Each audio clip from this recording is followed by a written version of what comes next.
ये सपना अधूरा ही रह जाएगा। हमारे जैसे लोग, जब तक मेरे बदन में एक बिंदु भी खून रहेगा ना, कोई माई का लाल इसको पश्चिम बांग्लादेश नहीं बना सकता।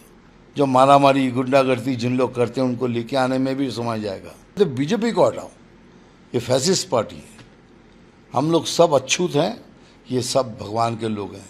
ओवैसी साहब जो है ना, मुझे बहुत पसंद है। इतने पढ़े लिखे हैं, जब बोलते हैं इतना अच्छा बोलते हैं। मैं बल्कि उनके जो भाषण होते हैं मैं सुनता हूँ। बट बीजेपी का एक ही फेस है, दैट इज नरेंद्र जी, मोदी जी। बंगाल में कोई फेस की बात करते हैं जिनके ऊपर अब मुझे देख के क्या लगता है, हो सकता हूँ, तो मुझ पे भरोसा कीजिए। वो रास्ते में उतर चुकी है। इस मुद्दों को पश्चिम बंगाल में एसआईआर का जो प्रोसेस चल रहा है, इसको आप किस तरह से देखते हैं और क्या कहना चाहेंगे? पहले बताइए कि इसके खिलाफ ये जो हमारे जो सरकार चला रहे हैं उनको तकलीफ क्या है। पहले तो तकलीफ होगी ना, किस लिए तकलीफ है। ये तो एक हर स्टेट में this is a natural course के इतने सालों के बाद एक बार गणना होगी, यही ना। ये प्रॉब्लम क्या है। हम तो पहली बार एक बात बहुत क्लियर करके बोल देना चाहते हैं कि BJP is not against Muslim, BJP is not against Indian Muslim, BJP is against those जो भारत में रहकर भारत का नुकसान करना चाहते हैं। हम उनके खिलाफ हैं, राइट। तो हमारी लड़ाई क्या है कि जो आए हैं एसआईआर में, आपको पता चल गया है, सच्चाई खुल के आ गई है। ये मैं नहीं कर रहा हूँ, समीक्षा कह रही है कि कितने वोट बाद गए हैं, कितने डेड बॉडी अभी तक ऊपर से आके न्योता लेके आते थे। सब डेड बॉडीज़ यहाँ के खाना खा के चले जाते थे, है ना। डेड बॉडीज़ यहाँ खाना खाने न्योता दिया जाता था तो के चले जाते। तो सब कुछ क्लियर हो गया। उसमें बीजेपी के भी तो कितने नाम कट गए हैं। एक प्रोसेस है, हम क्यों प्रोटेस्ट करेंगे। तो उनको क्यों प्रोटेस्ट करें, उनको इसलिए प्रोटेस्ट करना है कि उनके बगैर उनकी वोट क्या होगी। उनका जो वोट का आधार है, जो वोट बैंक है, वो खाली हो गया, बैंक बैलेंस खाली हो गया। तो क्या एक विशेष माइनॉरिटी की बात कर रहे हैं आप, जिस तरह से बोले माइनॉरिटी इज नॉट ये इशू ऑफ बंगाल। हाँ नहीं, हम बात कर रहे हैं, डायरेक्ट बात कर रहे हैं, बोलिए। हाँ, मर्जी की बात कर रहे हैं। तो मुस्लिम वोट बैंक क्या एक अपीसमेंट की पॉलिटिक्स यहाँ पे? ये नहीं तो क्या है, ये काय की पॉलिटिक्स है। अपीसमेंट तो आज से नहीं, जब से स्वाधीनता हुई तब से अपीसमेंट चले जा रहे हैं। हम कह रहे हैं अपीसमेंट करना है तो दोनों को करो, एक साथ करो। पर उनको नहीं, उनको एक ही तरफ करना, करिए ना। देखिए एक बात आपको सबको बता दें, एक छोटा सा एग्जाम्पल दे रहा हूँ शिक्षा के ऊपर। 50,000 स्कूल है, इन गवर्नमेंट्स के स्कूल है, 1 से 5 तक थे, प्राइमरी स्कूल है 5,000, जिसमें हर साल जहाँ कोई टीचर नहीं है, कोई स्कूल में कोई अगर टीचर है तो 1 से 5 क्लास के लिए एक ही टीचर है और वही टीचर सभी सब्जेक्ट पढ़ाते हैं। दुर्दशा देखिए। और इसी तरह ही चले जा रहे हैं, स्कूल बंद हुए जा रहा है। लेकिन मद्रासा को 5,713 करोड़ रुपया दिया है मैंने राज्य के प्रधान ने। इससे पता चला लेगी। और जिसके सर्टिफिकेट का कोई वैल्यू ही नहीं है। आप पढ़ाइए, रिलीजियस चीज़ पढ़ाइए। मैं सम्मान के साथ कह रहा हूँ कि बहुत ज़रूरी है, जो दीन पढ़ाते हैं हम लोग, बहुत ज़रूरी है वो। लेकिन साथ साथ उनको और चीज़ों में तो पढ़ाइए। तो 5,713 करोड़ रुपये दिया है और इधर 50,000 स्कूल है जहाँ 165 करोड़ रुपया देने से सब प्रॉब्लम सॉल्व हो जाता है। वहाँ टीचर लोग अपने अपने पॉकेट से पैसा देते हैं, चंदा उठाते, किसी तरह स्कूल चला रहे हैं। क्यों कर रहे हैं आप? अगर आप अपीसमेंट नहीं कर रहे हैं, कुछ भी नहीं कर रहे हैं आप, तो क्यों हो रहा है? क्यों इसकी ये हालत क्यों है? दादा, पश्चिम बंगाल में घुसपैठियां भी एक बड़ा मुद्दा है, जिसको लेकर केंद्रीय गृह मंत्री अमित शाह लगातार कह रहे हैं कि बंगाल का कुछ ऐसे एरिया है जहाँ पे अभी तक अनफिनिश्ड एरिया है, जहाँ पे जमीन नहीं मिलने के कारण से वहाँ पे घुसपैठियों की जो है तादाद बढ़ती जा रही है उस रास्ते से। लेकिन मुर्शिदाबाद, मालदा, उत्तर दिनाजपुर, दक्षिण दिनाजपुर के सीमावर्ती जो जिला है, अवैध जिस तरह से घुसपैठ हो रही है, तो क्या लगता है कि इसका एक बड़ा कारण है स्थानीय नौकरियां, कल्याणकारी योजनाएं, कानून व्यवस्था का पर क्या इस पर असर पड़ रहा है? बहुत ज़बरदस्त असर पड़ रहा है। हमारे जो बंगाल के मुस्लिम हैं उनको बहुत ज़बरदस्त उन पर असर पड़ रहा है, क्योंकि जो नौकरी उनको मिलनी चाहिए उनको नहीं मिल रही है। जो सुविधाएं जो केंद्रीय सरकार हमारे मुसलमान भाई लोगों के, भाई बहनों को देते हैं, वो नहीं मिल रहा है। उनके बदले में उनको वो लेके चले जा रहा है। 400 किलोमीटर की जगह है जो अभी भी खाली पड़ी हुई है। प्राइम मिनिस्टर ने एक बार नहीं, दो बार नहीं, कितनी बार चिट्ठी लिखी है, लेकिन गृह मंत्री ने कि लेकिन ज़मीन नहीं दे रही है। क्यों नहीं दे रही आप देते तो अभी तक वो बन गया होता, प्रॉब्लम ही सॉल्व। क्यों नहीं दे रही? कि उनको चाहती हैं कि ये आए हमारे यहाँ वैसे, और मुझे वोट देते रहे ऐसे ही इसी तरह, और मैं बनते रहूँ, उसके बाद पश्चिम बांग्लादेश बना के मैं कुछ बन जाऊँ। लेकिन एक बात सुन के रखिए, ये सपना अधूरा ही रह जाएगा। हमारे जैसे लोग, जब तक मेरे बदन में एक बिंदु भी खून रहेगा ना, कोई माई का लाल इसको पश्चिम बांग्लादेश नहीं बना सकता। लगातार जिस तरह से घोटाले की बात कर रहे, महिला सुरक्षा की बात करें, बेरोजगारी की बात करें, 26,000 नौकरी चली गई है, क्या लगता है कि इस बार जो आप लोग का संकल्प पत्र होगा, जिस तरह से अभी गृह मंत्री अमित शाह जी ने भी कहा था सबसे पहला प्रायोरिटी उनका 45 दिन के अंदर बॉर्डर को फिनिश करना है, तो क्या लगता है कि इन मुद्दों को लेकर क्या आप लोग संकल्प पत्र में भी आप जनता के बीच जाएंगे वोट के लिए? देखिए, ये तो हमारे एक है, ये सोनार बंगला बनाने के लिए हमको पूरा झाड़ पीट के सब साफ कर देना है। ये एक है, ये मुद्दा तो है, ये मुद्दा तो रहेगा। लेकिन इतनी गंदगी फैल चुकी है इस बंगाल के अंदर, झाड़ू लेके सबको साफ करना पड़ेगा, तब एक नया बंगाल देखने की उम्मीद रहेगी हमारे में। इस बार बंगाल में 2 फेज में चुनाव हो रहे हैं दादा, तो क्या लगता है कि इस बार बंगाल के लोग शांतिपूर्ण तरीके से इस बार वोट मतदान दे पाएंगे? क्या लॉ एंड ऑर्डर सिचुएशन का जिस तरह से उन्होंने, मुख्यमंत्री ने खुद स्टेज में कही है कि अब जो है बीजेपी की ओर से और इलेक्शन कमीशन की ओर से जिस तरह से लगातार जो रिसफल किया गया आईएएस आईपीएस ऑफिसर का, अब मेरी कोई जिम्मेदारी नहीं है अगर किसी तरह का यहाँ पे वायलेंस होती है, तो क्या किस तरह से देख रहे हैं? क्या लग रहा है कि शांतिपूर्ण तरीके से बंगाल में चुनाव जो इलेक्शन कमीशन, मैं तो चाहता हूँ और थोड़ा करें। अगर शांतिपूर्ण एकदम करना है तो इलेक्शन कमीशन साहब को और थोड़ा शक्ति से सामने आना चाहिए, तो एकदम शांति के साथ इलेक्शन होना चाहिए, या और होगी भी। लेकिन अभी अपने जो राज्य के प्रधान हैं वो तो कहेंगी, जब जीत जाएंगे तब तो कहेंगे सब कुछ सीखता, क्योंकि उनके हाथ में सब कुछ होगा। वो मार दंगा करेंगे, सब कुछ करेंगे बीजेपी ने किया है। यही तो उनकी पॉलिटिक्स रही है और यही करती रहेंगी, और क्या करेंगे। तो 2 फेज में चुनाव हो रहा है, तो बहुत अच्छा हो रहा है, बहुत अच्छा। This is the only way to do it, क्योंकि एक जगह से दूसरी जगह ट्रांसफ़र नहीं कर पाएंगे। जो मारामारी गुंडागर्दी जिन लोग करते हैं उनको लेके आने में भी समय जाएगा। इस बार बंगाल में विधानसभा में देखा जा रहा है कि कांग्रेस जो है 294 सीटों पे इस बार चुनाव लड़ रही है, तो क्या लगता है कि बीजेपी को एक बड़ा चुनौती मिलेगा इसमें? देखिए, बीजेपी एक ही अपोजिशन पार्टी है जिसको सब हराना चाहता है। सब बोलते हैं बहिष्कार करो। आपने कभी सुना है किसी को बोलते हुए कि तृणमूल को हटाओ? किसी भी पार्टी को सुना है कि बोलते कि तृणमूल को हटाओ? सब कहते बीजेपी को हटाओ। ये फैसिस्ट पार्टी है। हम लोग सब अछूत हैं, ये सब भगवान के लोग हैं। यही है बात, और कुछ नहीं। बंगाल में अब देखा गया कि हुमायूं कबीर अपनी नई पार्टी के साथ मैदान में उतरे, जिनमें एआईएम के जो चीफ है ओवैसी साहब, वो भी मिलकर आज कैंपेन में भी देखा गया कि उतर रहे। इस बार क्या बड़ा मुद्दा जो है बाबरी मस्जिद को भी उठाया गया है चुनाव में, तो क्या लगता है ये जो बाबरी मस्जिद का जो मुद्दा है जिसको लेकर हुमायूं कबीर उतरे हैं, ओवैसी साहब आज वो खुद कैंपेन कर रहे हैं, तो क्या इस पर थोड़ा असर पड़ सकता है बंगाल में? ये पहले मैं एक बात बोलूँ कि जो मैं सच बोलना चाहता हूँ कि ओवैसी साहब जो है ना, मुझे बहुत पसंद है। इतने पढ़े लिखे हैं, जब बोलते हैं इतना अच्छा बोलते हैं। मैं बल्कि उनके जो भाषण होते हैं मैं सुनता हूँ बैठ के। ओवैसी साहब मुझे मेरी नज़र में एक पक्का रियल लीडर, और हुमायूं साहब ने एक पार्टी खोली है, दोनों मिल गए हैं। अभी हुमायूं साहब क्या करेंगे नहीं करेंगे तो उनकी पार्टी का है।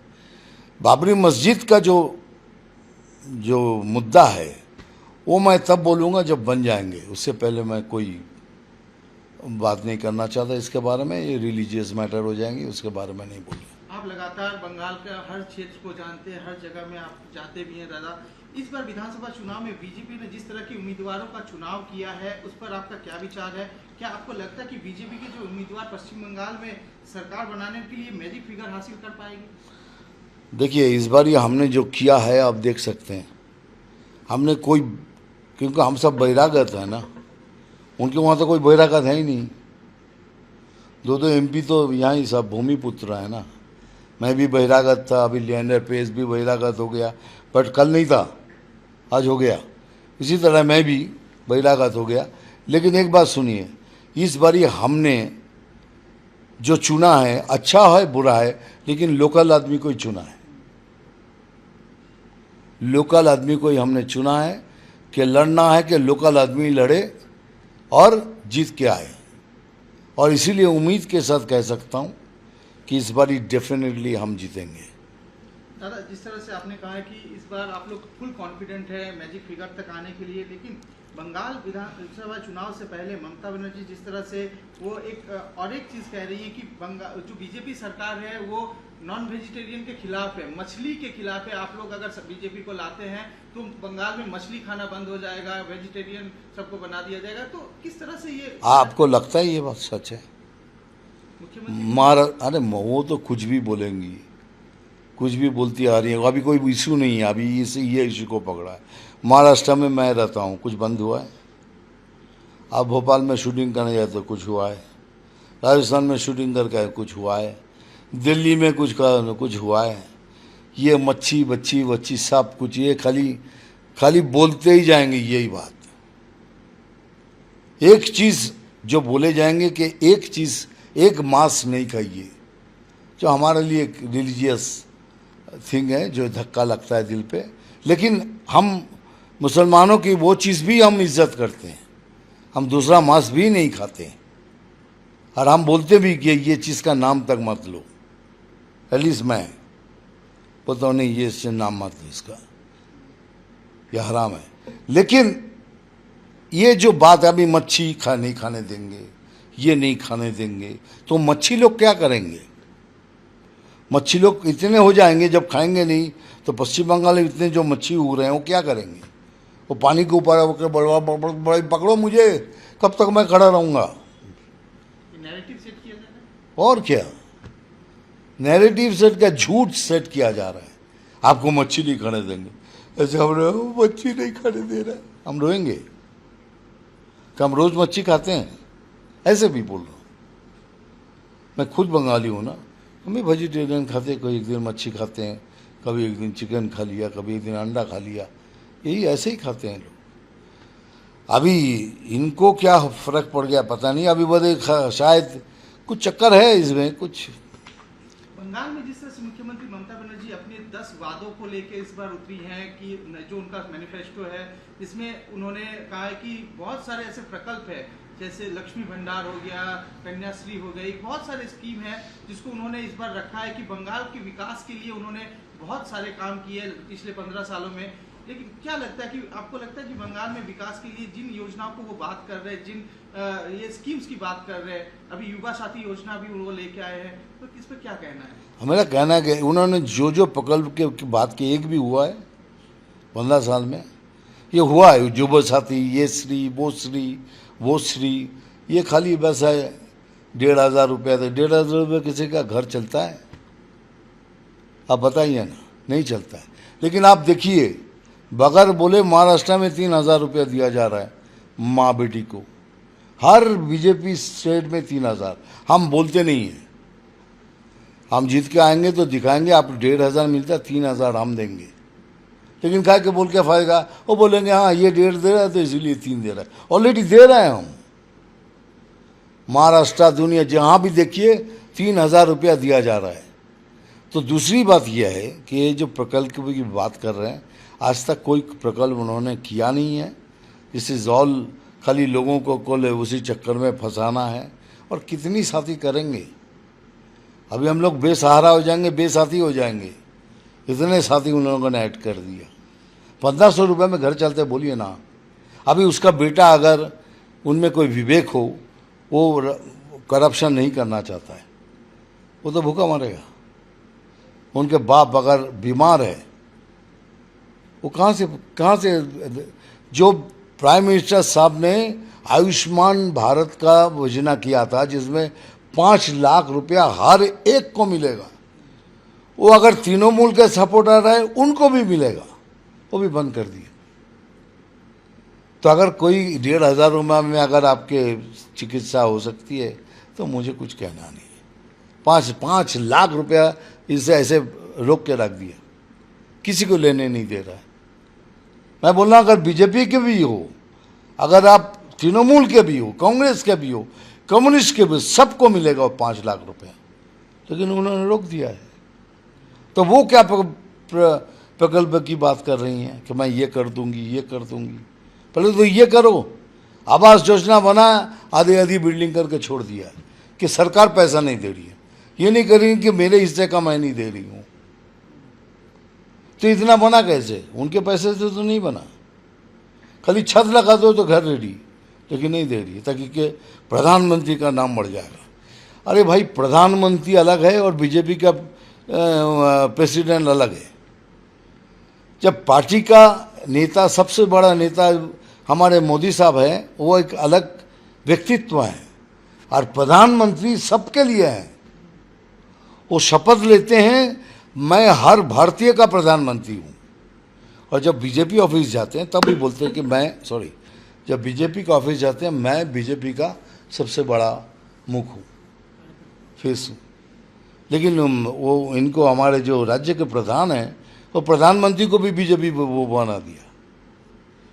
दादा, बंगाल में जिस तरह से मुख्यमंत्री ममता बनर्जी कहती है कि मैं वो फेस हूँ, मैं वो चेहरा हूँ, मुझे आप 294 सीट पे देख के, आप मुझे देख के वोट दीजिए, मेरे कैंडिडेट को नहीं। क्या लगता है कि बीजेपी को भी एक चेहरा की जरूरत है, जिसको लेके इंसान जिस पे भरोसा करे, जिनके साथ उनको देख के ये लगे कि हाँ, ये हमारे फेस हो सकते हैं, इनको हम चुनाव में जिताना और इनको वोट देना और बीजेपी को सरकार में लाना है। देखिए, क्या लगता है फेस की जरूरत कहीं ना देखिए, मैं एकदम क्लियर कट बात करता हूँ। बीजेपी का एक ही फेस है, दैट इज नरेंद्र जी, मोदी जी, ठीक है। हमारा एक कमल, हमारा एक ही है। उसके अलावा अगर बंगाल में कोई फेस की बात करते हैं, जिनके ऊपर अब मुझे देख के क्या लगता है, हो सकता हूँ, तो मुझ पे भरोसा कीजिए। 294 सीट्स में आपको अगर भरोसा मेरे पे है तो देख के वोट कीजिए। लेकिन हमारे पार्टी में ऐसा नहीं होता है। हमारे पार्टी में पहले आप जीत के आओ, उसके बाद हम डिसाइड करेंगे कौन होंगे। इसलिए हम कोई फेस को अनाउंस नहीं करते हैं, किसी को नहीं बोलते कि ये बनेगा, ये बनेगा, ये बनेगा, कुछ नहीं। लेकिन इसके अलावा अगर आप ये सवाल पे पर जोर दे रहे हैं, तो मैं कह रहा हूँ, चलिए, राज्य के जो प्रधान है उसके सामने मैं खड़ा हूँ, बोलिए। इस बार आपके विरोधी दल नेता को देखा गया कि बड़ी चुनौती, नंदीग्राम से चुनाव लड़ रहे हैं, भवानीपुर से चुनाव लड़ रहे हैं, एक बड़ी चुनौती मुख्यमंत्री के सामने है। तो क्या लग रहा है कहीं ना कहीं कि टीएमसी के लिए एक बड़ा फीडबैक रहेगा इसमें? देखिए, अभी मजा तो वही आएगा ना, लड़ रहा है ना, शुभेंदु साहब लड़ रहा है ना, दोनों जगह से ही लड़ रहे हैं। और उन्होंने पहले से ही नाम बोल दिया कि मैं दोनों जगह से लड़ रहा हूँ। लेकिन राज्य के प्रधान ने वो नहीं किया। क्यों? आपको उनको भी दोनों जगह से लड़ना चाहिए था ना। तो कॉन्फिडेंस किस में ज़्यादा है? शुभेंदु अधिकारी में। शुभेंदु जी की कॉन्फिडेंस ज़्यादा है, इसीलिए दोनों जगह पहले अनाउंस कर दिए कि अगर यहाँ करेगा तो यहाँ नहीं करे तो। लेकिन आपने क्या किया, एक ही जगह सेफ सीट में जाके बैठ गए हैं। लेकिन आप देखिए अभी वो सीट भी आपके लिए सेफ है कि नहीं, तो एसआईआर ने सब तो उड़ा दिया काफ़ी। एसआईआर आप लोग को बेनिफिट कर रहा है बीजेपी? देखिए, दोनों के ही नुकसान हुआ है, दोनों के ही नुकसान हुए हैं। ये बीजेपी की तो बहुत सीटें कट गई हैं, लेकिन हम नहीं हुआ नहीं हुआ। लेकिन इस बारी आपको मैं चैलेंज के साथ करता हूं, कुंभ मेला के बाद सनातनी जाग उठा है। जैसे मैं कहता हूँ गर्व से कहो हम सनातनी हैं, हम सनातन के हैं। सनातनी जाग उठाए, अगर इसी तरह जाग के वोट कर दें तो गेम हो जाएगा। दादा लास्ट सवाल है, एक बड़ा सवाल किया गया था, प्रधानमंत्री नरेंद्र मोदी गृह मंत्री डेमोग्राफिक चेंज की बात की थी। बंगाल में अगर इस बार परिवर्तन नहीं होता तो बहुत बड़ा भारत की सुरक्षा व्यवस्था पे बहुत बड़ा तो मैंने क्या कहा, वो देखिए 400 किलोमीटर अगर बंद नहीं किया तो वो सबको लेके आएंगे और वो ट्राई करेंगे, या पीछे पीछे प्लानिंग भी चल रही है कि इसको पश्चिम बांग्लादेश बना दिया जाए, लेकिन होगा नहीं। हम जैसे कुछ लोग हैं आखिरी खून तक लड़ेंगे, कोई माई के लाल में दम नहीं होगा ये करना। क्या कहना चाहेंगे बंगाल के सारे वोटर्स को, जनता? मैं ये कह रहा हूँ इस बारी परिवर्तन होना चाहिए, और अगर नहीं हुआ आप भी जाएंगे मैं भी जाऊंगा, ये राज्य वो नहीं रहेगा, ये कुछ और बन जाएगा। फैसला आपके हाथ में है। चुनाव प्रचार में अब मिथुन दा को एकदम जोर शोर से देखा जाए। एकदम, तो इसीलिए तो बैठा हूँ। कल ही अनाउंस खत्म हो जाएगा नाम लीडर और मैं चालू हो जाऊँगा।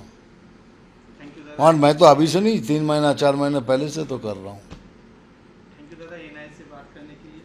Thank you so much.